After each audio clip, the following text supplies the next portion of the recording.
Hi, welcome back to class.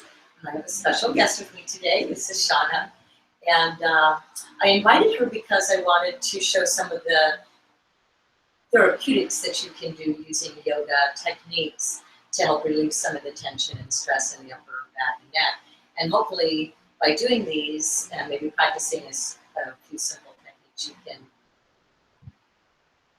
learn to get a little deeper into some of your poses. We're going to focus on back bends, and I'm going to start with really gentle stuff today and work our way up. I asked Shauna, I said, can you do a full back bend? And she said, well, sometimes we'll see. And I love that attitude because that's really a perfect approach to class, is to say, today we're going to see where my body is, and I'm going to work accordingly. So let's just begin. And we put our mats at a little bit of an angle, so I'm going to turn this way so that you could perhaps get a better visual. And let's take a nice seat as we turn within. And of course, focusing on lengthening the breath and setting up communication lines with the inner body.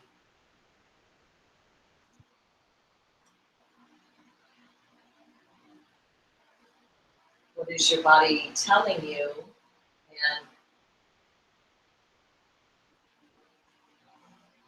what is it asking for, I guess, is the deepest question we are asking on our journey of discovery.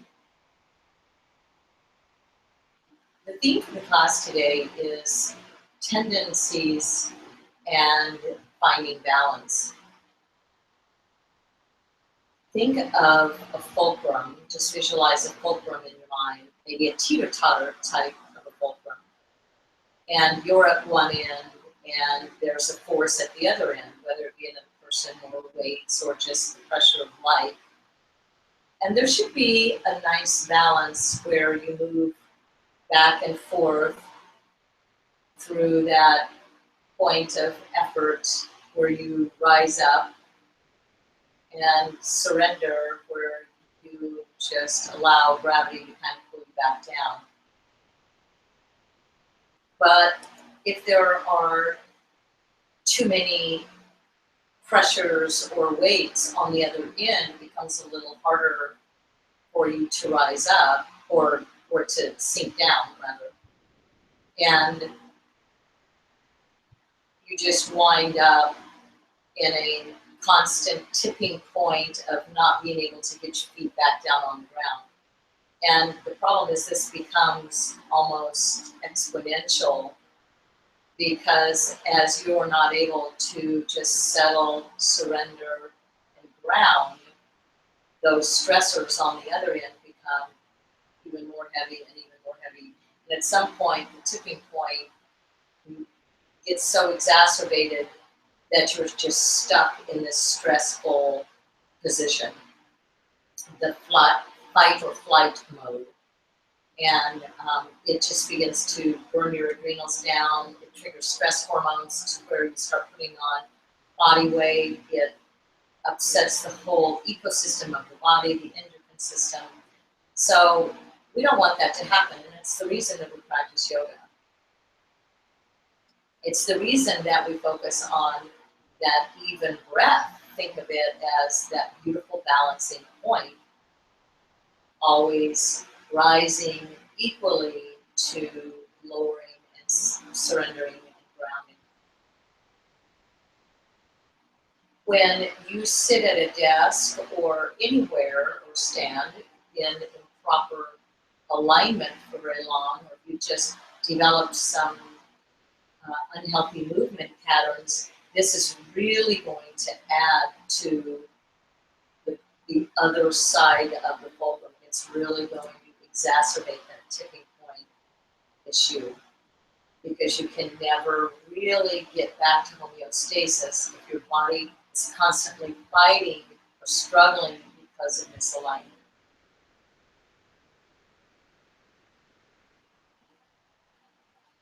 Continue to lengthen your breath.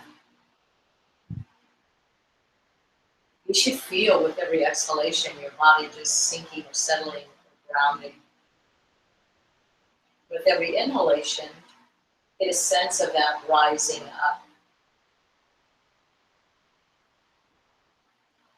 And then back again through the exhalation, grounding and rooting very deeply.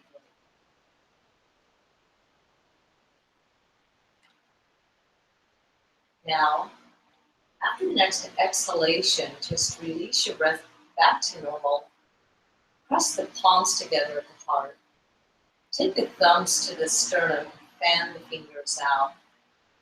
Lift the elbows and the forearms just slightly so that you're from the waistline lifting all the way up through the heart and even the arms are floating up. There's a buoyancy to the heart, to the shoulder girdle, and then bow the head to the heart.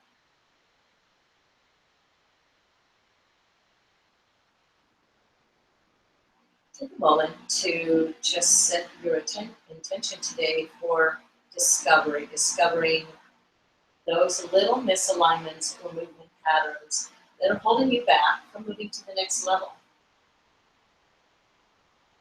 And as always, opening to grace.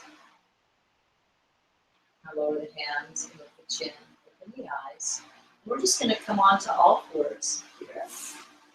Here are our mats.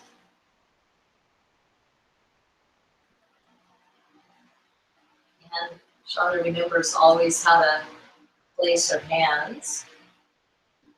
Let's start here with a nice finger stretch. I kind of stopped here because I'm needing that today.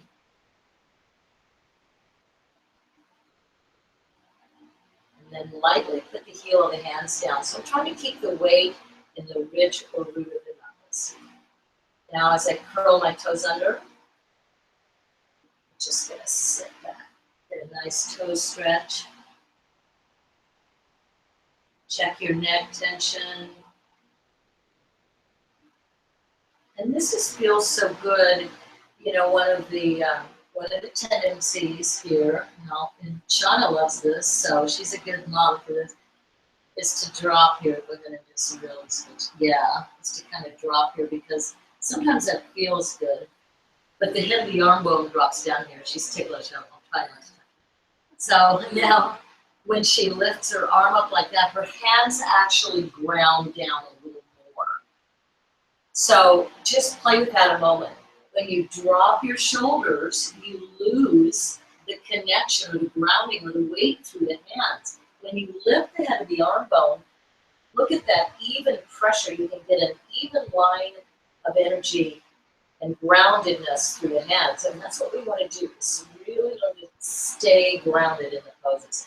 I'm even going to move my knees back now, get a deeper toe stretch. This is really achy on the big toe, I know, but we need it. Now I'm keeping my underarms really lifted and trying to get an arch in my back, a slope in my back. I'm mounding the glutes, and then I'm going to lift up into crouching cat, take my feet wide, and breathe. Deep squat.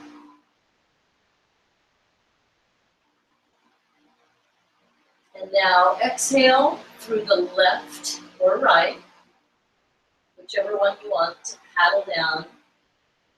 And then the other. Switch again a couple more times. Sometimes it's easier to get one down at a time, and then both.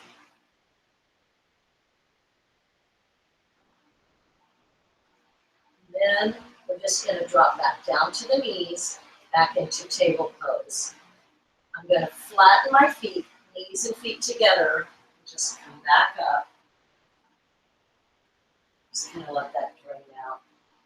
You can shake your hands, shake your arms. Just feel the tension kind of rolling off. It's a good stretch. Now bring it back forward.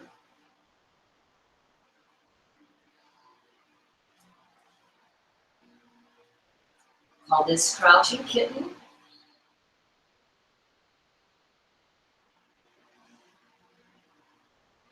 Crouching cat.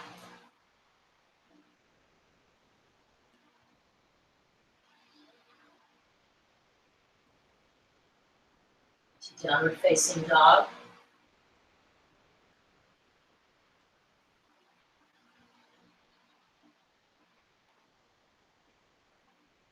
Take a step forward. Keep the weight through the knuckle roots. They'll come up all the way to the roots of the ridges of the knuckles. This is a pretty good hamstring stretch. It's okay to bend your knees. Take another step forward. Come to the fingertips. And imagine that you have those round balls under your hands. Keep all of the knuckles rounded, not hyperextended like that. And then take another step forward. Bring your hands up onto your knees, lightly, and arch the back. Open. Engage all of the spinal muscles that are going to suck that spine in. There should be a trench. You can even reach back and see if you have a trench. And then float the arms up and sit way back. Really engage from the top of the waist all the way up the back. And then slowly come up. We're going to lose our arms, so we're going to step back here. I'm going to let you go a little further behind me. And we're going to just begin to do a nice twist. Hands to the heart. Release. Inhale up. Grip with the feet. Pull the big toes apart as you exhale to the left. I don't know what you're going to do when you come back this way. Inhale up. You have to just touch the back now. Exhale. Inhale up. Keep working the legs. Don't just balance, but work the legs. The big toes are kind of gripping and pulling apart, and the heels are isometrically drawing together. The knees are micro bent, and you're tilting the pelvis.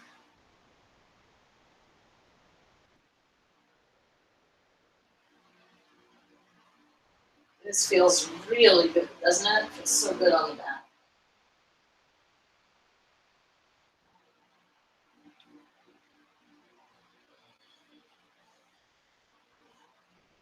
And then just come back to center.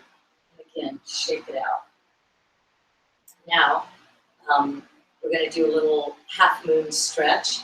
So bend the knees, grip the feet with the floor, and really tilt the pelvis. So the pubis bone moves back and the waist moves in. You're going to feel all these muscles here engaged. So it's not really a chair. It's more like if you're sitting on a high stool. But this is what I call pulling the bow. The shoulders and the hips move back to pull that spinal column in, and it takes all of those muscles to do it. And this is just, it's kind of cocking the bow is more like it, because you just do this so that you can come up to standing in Tadasana or mountain pose and feel very supported by those super engaged back body muscles from the glutes all the way up the spine. My lower belly is pulling in and up. My upper ribs are pulling in and lifting the heart up. And the arms and the shoulders just kind of float there. There should be, even though the core is strong and the muscles of the legs and feet are working, there's still a relaxed essence. So remember, there has to be that balance of effort and surrender. So it can't be all work like this, like a military officer, right? Because then, I mean, their goal is to not surrender, right? So, but we're not doing that. We're actually finding that level of just allowing the muscles to soften around the inner power, inner radiance. So here we go. Now that you've got that bow pulled and engaged, float the arms up. And I'm going to grab my left wrist with my right hand. We're not mirroring today, so you're going to be going the opposite way. And we're going to come to the right. And I'm just opening the side ribs. Now, bend the knees, pull the bow again, really stick that butt out. Clasp the hands behind the head and bring the elbows forward, and then twist to look up in helix pose. Stick the butt out, arch the back, and twist up toward the ceiling. You're twisting the body into a helix. Now, push down through the legs and just slowly unwind, unfurl the arms, and bring the hands back to center. Just feel that a moment. Feel what happened. There was a lot of cross fiber action going on in the spine. Now, release, pull the bow. Just pop that bow so that when you come back up to Tadasana, all of the spinal muscles are working. Inhale, lift. Lengthen through the right arm, grab the wrist, and pull the ribs open.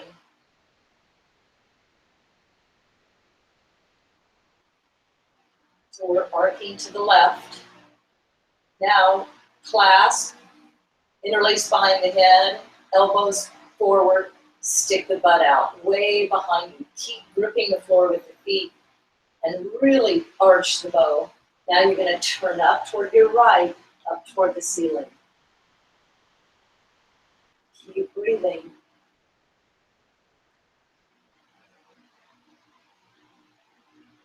And inhale, root down and unfurl to come up. And then release. Beautiful. So there we go. Now we're just going to do a few warm-ups.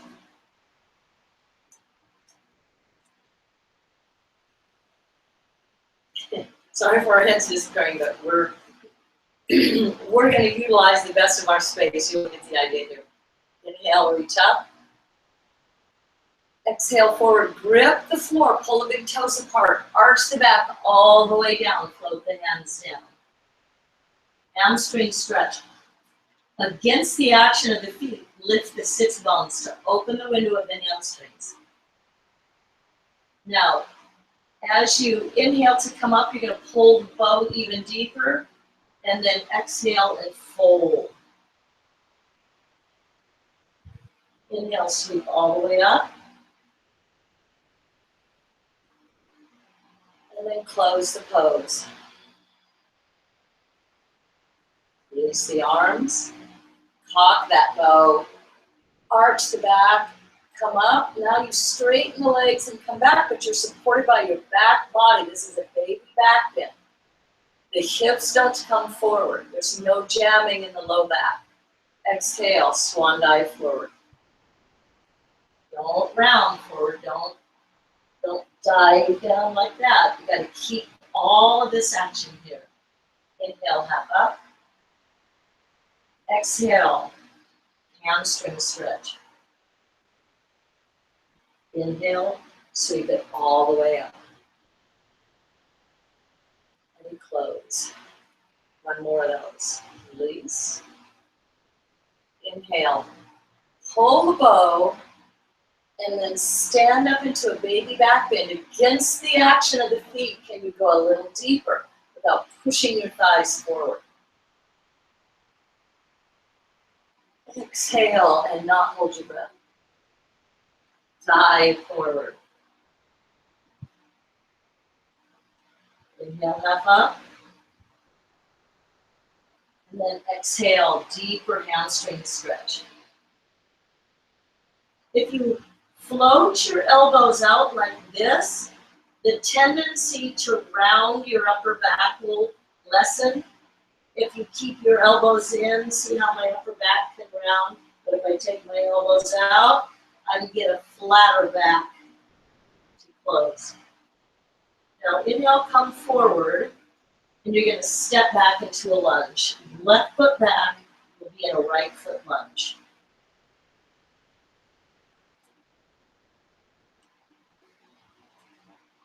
Bring the hands on the inside, keeping the feet super strong and gripping. Take your elbow to your inner shin and stick your hip out.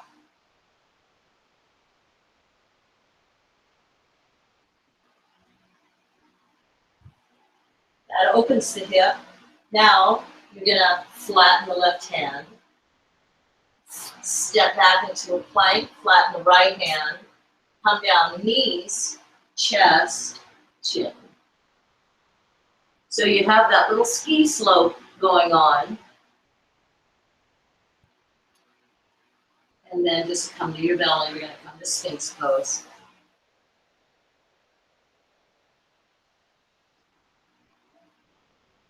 How's it feeling so far?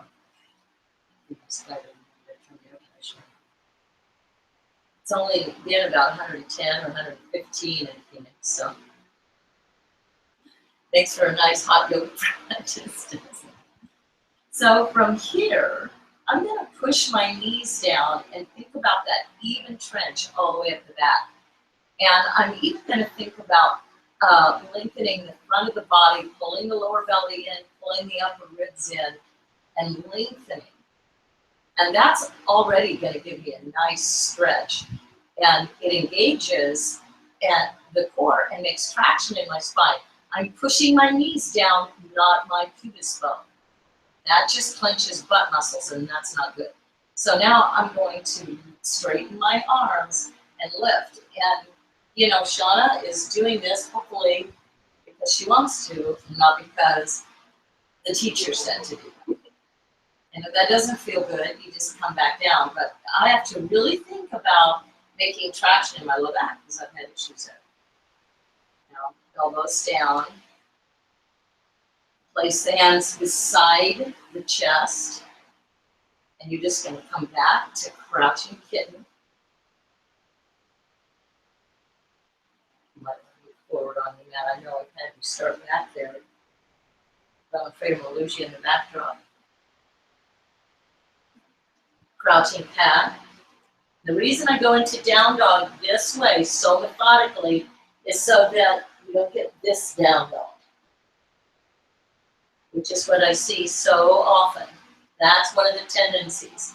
Now, into down dog, extending the spine, keeping that beautiful, curvaceous nature of it. Loosen the head, oscillate the neck and head. Now, come up onto the tiptoes. Keep the pressure through the knuckle ridges. Raise the right leg up. And then sweep it forward. Right fingertips, right foot comes forward. Back into a right lunge. And I'm going to back up a bit so I don't disappear. Come up into water pump. Close the pose. Grip the floor. Cock the bow. Float the arms up. You're in chair pose. And then slowly come up, standing back in.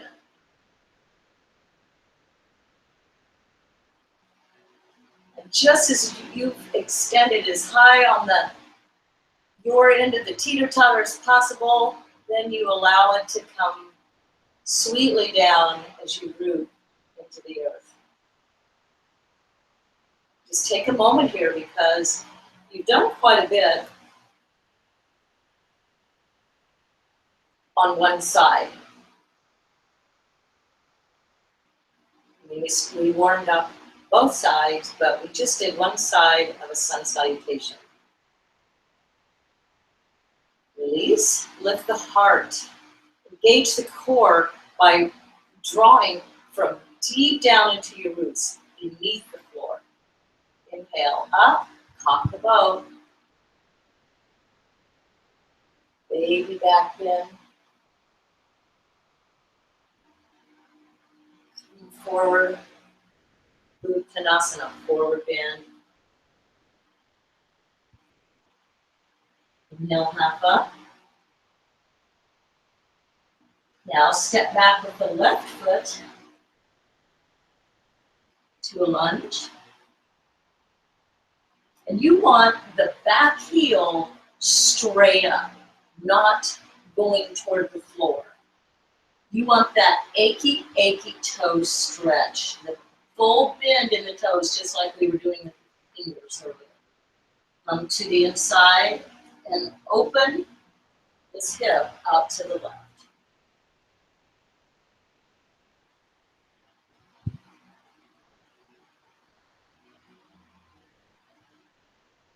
This hip opener, come back, right hand down, left foot comes back,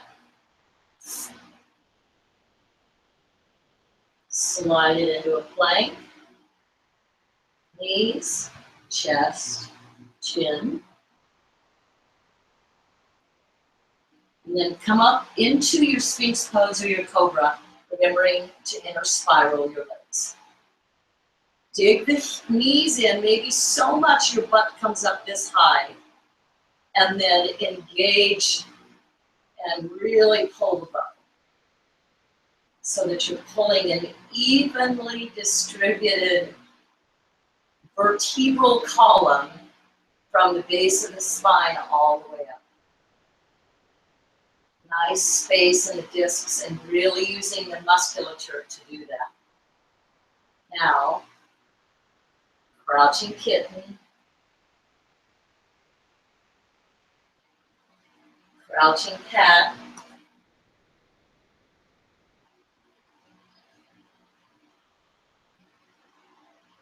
down dog, up onto the tiptoes. Sweep the left leg up. Come up onto the left fingertips, so you can bring the left foot forward.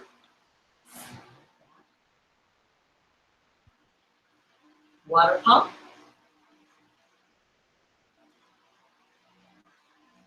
And close the pose. And at this time, I'm going to have you come wide into a squat. So knees over ankles and push the knees apart without uprooting the mound of the big toe. You see how deep you can go.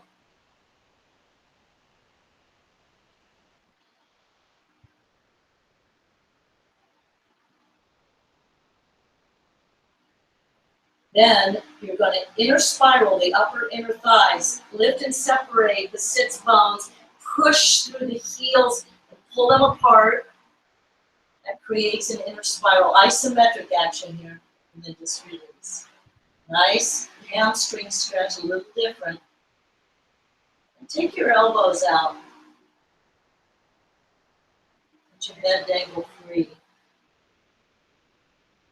Now, you're going to sit back into a chair. This is a wide chair. Come up onto the tiptoes. Heels lifted. And just slowly come up. This is a balancing pose. Really strengthens the feet. Come up high. Take the heels down. And then close the pose. Whew. So we're warm now, right? Yeah. So let's play a little bit. We're going to come down to sitting. And I have a couple of props here.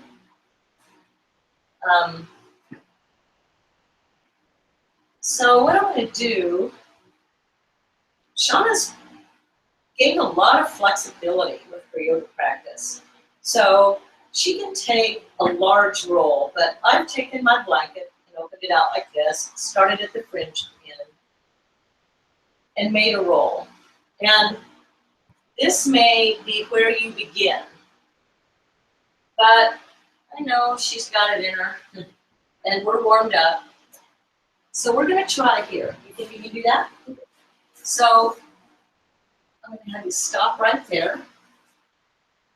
And when she lays down, she's going to want this blanket to hit right here.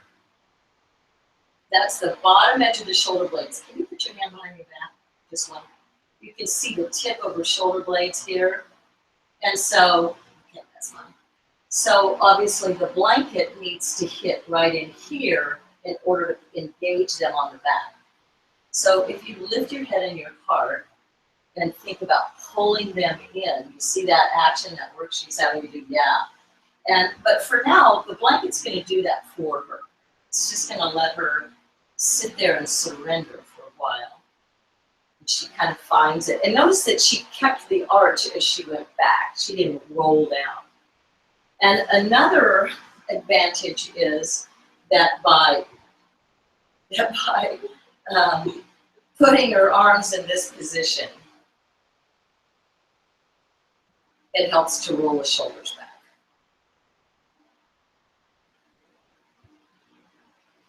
And this is just probably the best medicine that anyone can do, because when you think about it, the center of the shoulder is the center of the wheel, which has 360-degree rotation, right? So if we sit like this today, or all day, and the shoulder is forward, and then we do this, and pull that shoulder clear back here, that level of degree is probably 30 degrees when you say in a 360. So think of how healing that is. You know, that's probably the only part of the body you could actually move that many degrees without injuring yourself, you know. But this is where, if you look at little kids, this is where their hearts live. They're beautifully open, and they have this arch in the back, and their arms hang clear down here. And so this just recreates that shape. This, you're going to feel this stretch not only in your pectoral muscles, but probably through the arms. And you're certainly going to feel this in the back. But she's smiling, so I know it feels good. And you can, if you want, pause this video and do that for as long as you want. But we're going to move on and use another prop. And this is where I sometimes use my vacuum cleaner belts that I mentioned in class 1, where you can just hook your thumbs around them. I'm going to give Shauna just one of these belts. And I think that this will be a really easy level for her. This will give her some really good width. And she can probably do it without a belt, but I'm going to give you some tips. Whenever you're doing a stretch, like a clasp behind your back, you don't want your wrists to do that. That is really stressful on them. That's another thing I see a lot of. Why not just hook your thumbs in? And so when you're stretching, you can keep your wrists straight and not put stress on them. Because a shoulder stretch should be in the shoulders, not in the wrists. So, you got it? So now I'm just going to have her walk her feet in and lift her hips up. Just enough so I can relieve her of this. But when she comes back down, when she puts her butt back down, notice that she just keeps the memory of that beautiful shape that the blanket gave her. And you can see she's got just a lovely arch in her back. So now I'm going to take her up into a bridge pose, or I'm not going to, she's going to do all the work. And, but I'm going to have you come down first. This is actually kind of a nice way to do a bridge pose because it really puts all of the weight on the shoulder blades in the cross. But to make it a really good shoulder stretch, I'm going to have her put her hands down here. And before she even goes up, in order to make sure that she's getting just as much rise in her heart area as her hips, she's going to really pump that up. Think of that big roll. Yeah, and look at how she's, I love this, she's tucking the outer arms in. Do that again. She tucks the outer arms under, that puts the shoulder blades, and you can feel them now really engaged and flat on the back. And look at how open her heart is. And this is the direction of energy. Think of, this is Sektubandha. It's not really a bridge. They just call it bridge. Sektubandha is a paddy where in the rice paddies, when they irrigate them, the water comes in and it puffs them up. So think of it coming in like that and puffing you up and open evenly. So now she's ready because we know that low back is going to bend much more readily than the upper back. So she's primed to pump again. So now when she comes up, she doesn't try to push her hips so much up, and you can lock your feet in even a little more and get more hip more lift from there toward the face. Yes, beautiful. Now you can use that and you can take your clasp deeper. When she gets the clasp, she can really, yes, really tuck that under. Look at that. Now she gets even more lift from here. And she's up on her tiptoes. I love that. Open your throat just a bit. Yes, nice. That is so good for your neck because she's returning the curve to her neck, and that's what you want. I can set up our little Christmas train under her neck. Now, go ahead and try to lower your heels. Keep breathing. She's doing really good. And her fingers are touching her heels, so she's in a good deep bow. And then, when she's ready to exhale, she can release her butt down, and she can keep a grip on that belt or not. But she keeps that arch in her back. I kind of like to just hold on to the belt there, right? That's good. And she's still smiling, so, and that's something that I like to watch in my students, because if I see a grimace, I know they're just over-efforting, and that's a good way to stack weight on the other side of the teeter-totter. It just is harder to come back out of it. You want effort, but you also want an even amount of surrender. And when you come out of bridge pose, do you love that surge of energy? You know, that bridge pose isn't so fun to do. It's hard. But when you come out of it, it is absolutely heavenly. It's just like this high. So, yeah, so ready? And it's a natural one. So, ready? Come on up. And she's all pumped, so she doesn't even need, which you may need. See if she can go even higher on her tiptoes. From way up, walk your tiptoes in and really, and you can see where this, and just keep your throat really soft, yeah, you can see where this could easily lead to a shoulder stand. All she'd have to do is release her belt, place her hands under her hips, and kick her feet up. But we're not doing that today, so maybe she'll come back and do that, please. So come on down. Beautiful. And I'll take your belt now. So she's got a nice, good, we did some standing back bends, some great spinal extension and twists. We did cobras and went pretty deep into those. And by just observing her down dog, her movement patterns, the openness that she's got now in bridge pose, I really feel like she could do a full, she's anticipating what I'm saying, a full back bend. But, you know, just because your yoga teacher thinks that you can do something, that doesn't mean that you have to do it. You may not be in the mood for it today. So if she's game, I'm going to have you center yourself until you feel exactly in the middle of the mat, because this will really help. I think you need to come this way just a little more, especially your shoulders and your head. Yes, yes, yes. And she would have known that by the next move. So she's going to put her hands right beside her head, and she's going to find the edge of her mat with her pinky fingers right there. And I like to find the very edge with just a little finger pad, right? And see how that really positions her shoulders. But the misnomer is to go closer. You want to come clear back here. No. So I love this. Her elbows are right over her wrists, and the heels of her hands are down. If the heels of your hands don't go down here, you may not be ready. I'm also seeing, no, move this one back. Nope, toward the, yeah, towards your, yeah. Now they're even. So the next thing, and I know this kind of gets tiring, but it's nice if you have somebody watching you. The next thing I want to see is, are the head of the arm bones deeply engaged into the socket? And hers are. And that just means that she's wrapping those shoulder blades onto the back.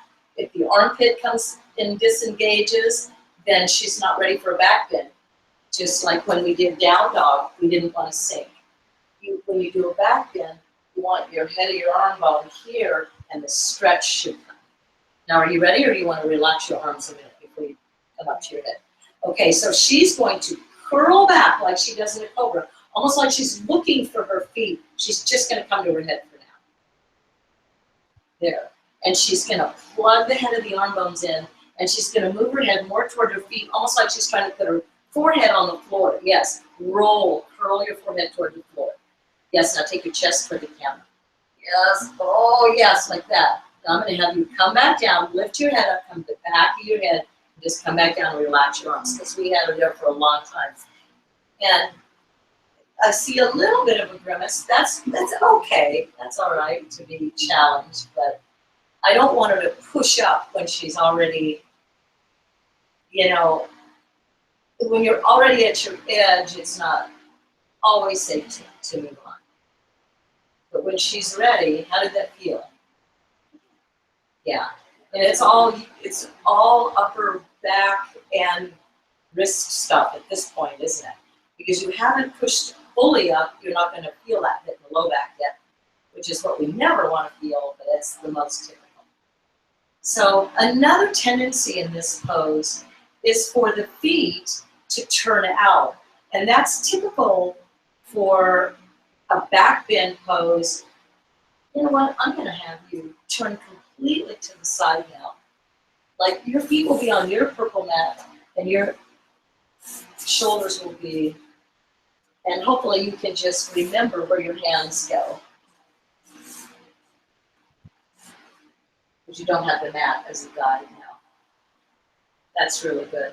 So our feet are parallel, and the tendency is for the feet to turn out as soon as you push up, or the knees to come out of alignment. You want to really grip the floor with those feet, and you want to keep that true foundation. Now she places her hands, and she's going to really prime the pump by opening her heart. And these fingers turn out, just imagine that mat there. There we go. Plug the head of the arm bones in, yes. Curl back, come to the top of the head. Yes. Now you're going to push all the way up, and yes. And right here is where the lift is. And she kind of keeps curling back like that. And she kind of pulses through here. Now she's going to lower back down, top of her head, in the back of her head.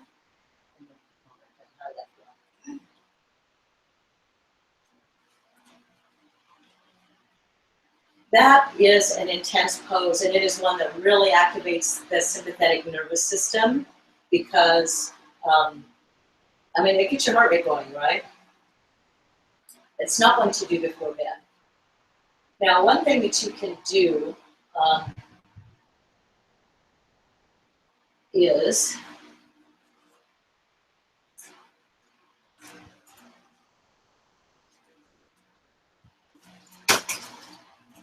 if your hands don't go flat,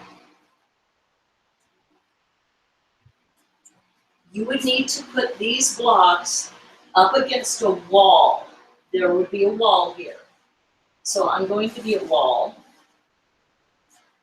Actually, we go kind of, she's going to get her head in between them. And then she's going to put her hands like this, right? Right now, notice when she comes to the top of her head, her hands will go to the block. Just come to the top of your head. And this is a really good way to train yourself to set your shoulders for back bend. And then, you can, if you want, you can try to come up that way. Yeah, see how much more open, and she can get a good pulse. Squeezing this together, take your chest toward me. Woo. Yeah, and then slowly come down. That's even more of a lift, but it's better on the wrists. So it's something that you can try and just relax. Woo. Now, the best way to clear yourself from back bends is through some lengthening traction, like downward dog, and some gentle twists. So if I can coax her, I think she was feeling really comfortable with it. So let's just end the class, and of course we always want to do a few hip openers. So let's take the feet forward, pull the sits bones back and apart. If you need to elevate yourself on a blanket, please do. You would fold a blanket and lift yourself onto the edge, just like that. Well, it is, except for where we're going. I'm going to give you this, yeah. So a block is really good, and Shauna loves to use a block at the beginning of class to help her get the pelvic alignment that allows her knees to fall open without discomfort. When you're doing forward bends, though, it's nice to have a lift, but if it lifts your thighs off the floor, then it leaves your legs and knees vulnerable. So that was what that was all about. So here's another little tool. So we're going to start by arching the back, pulling the bow. And you can use, I'll let you use that, and I'll just have my imaginary belt. I'm going to lasso it around the ball of my feet and push evenly forward through the ball of my feet, digging my heels in, which makes my knees micro bend, not hyperextend. The tendency in this pose, and I swear to you, I just dropped in on a little yoga class the other day, and she was actually telling people to push their thighs into the floor and lift their heels off the floor. Don't do that. I just didn't do it. I mean, that is so aggressive and bad for you.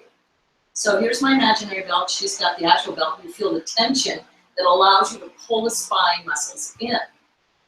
And then you just keep coming forward. And if you say, that's it, my hamstrings say they won't go any more than just fine. Now, come on back up. You're going to take your right leg over your left. You've got a block. I've got a block. So we're going to put the block just under the outer edge of the foot, so I can karate chop into this. You don't need it, but I just want you to see that if I was doing this, it would encourage that hyperextension, and I have that tendency, and I don't want to encourage it. So I push into the block instead, and I'm using my feet, and again, I'm coming forward now, I'm getting a hip stretch. You.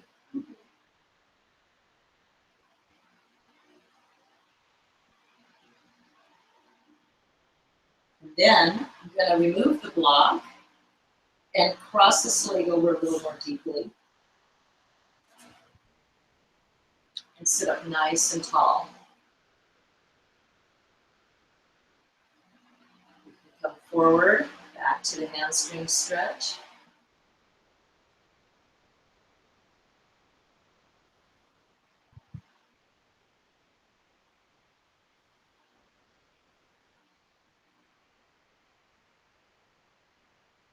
Is to fold this leg back. This is cow face or Gomukasana pose. And then let's just do a nice shoulder stretch. Take the arms and cross the right arm over the left, let's see, left arm over the right. And grab the shoulder blades and just take the head and drop it down. Lift the arms and the heart, but drop it in. Then double cross to the Gomukasana arms, Garudasana arms. I just take them up and down. Now pull that left arm to the right and just gaze forward, stretching the trapezius muscles. And back, and unfurl the arms. Unwrap the leg. Both legs straight again. And just reposition the sits bones. Re-inner spiral legs. Now, other side.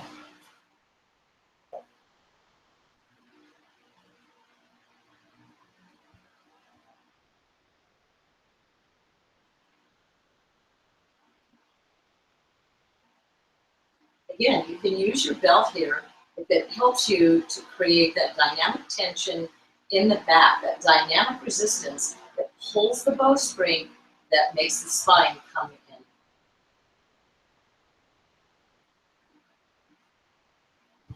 Up, move your block. This is one-legged Gomukhasana, so it's Ekapada. One-legged Ekapada. And then when you come forward,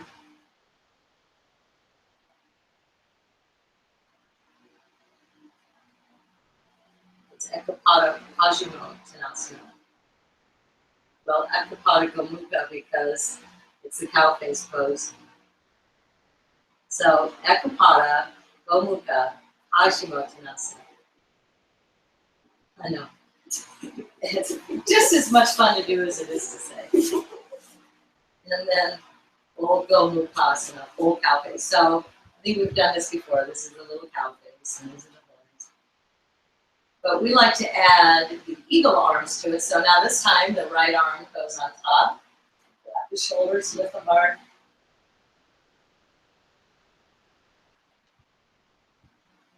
And double wrap the arms. Oh, thank you. Wrap your chin. That would remind me of a moment. And then come up and double wrap the arms and just move them up and down.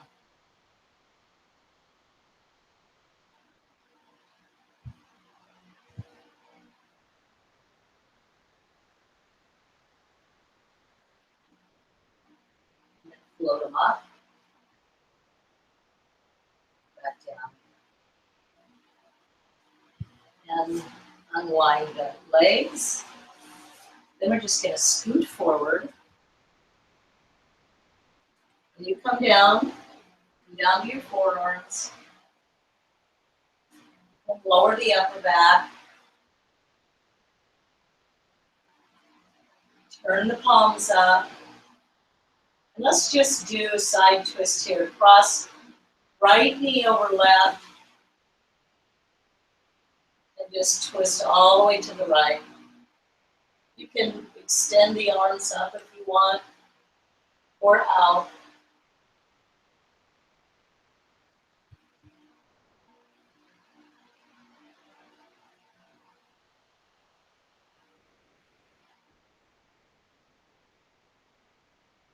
Come back. Switch.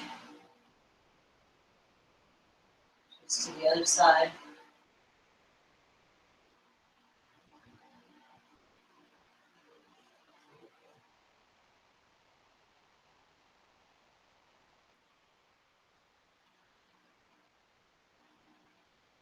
Come back. And just a windshield wipers. Make the feet as wide as the mat. So again, I gotta get myself centered on my mat. Drop the knees over to the right.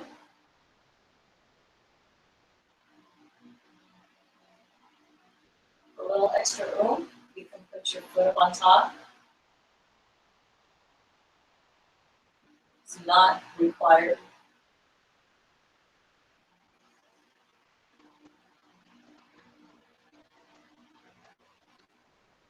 Release. On up. And then open.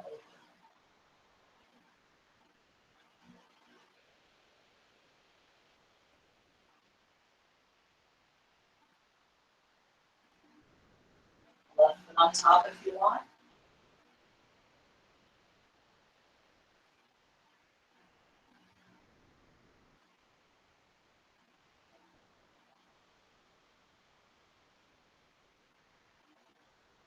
Release. Now you're just going to take the legs straight. You're going to stay there. I'm going to sit up.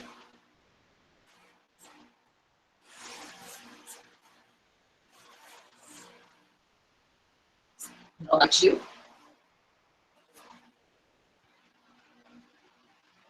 Yeah, I love how she just allows her feet to flop open. I like to take them a little wider. Just let gravity be your friend here. Her palms are rolled up, so I know her shoulders are back. If the palms are facing this way, I know that that shoulder has come forward. So if she rolls it up, she can get those shoulder blades flat onto the back. This releases the neck and the head. And sometimes I'll even just look from right to left, bring my neck up, and then find neutral. As you let your eyes merge together and your teeth and your lips seal, let your teeth float apart and your tongue relax away from the roof of your mouth. And now begin the journey inward as you allow your breath to become more and more shallow.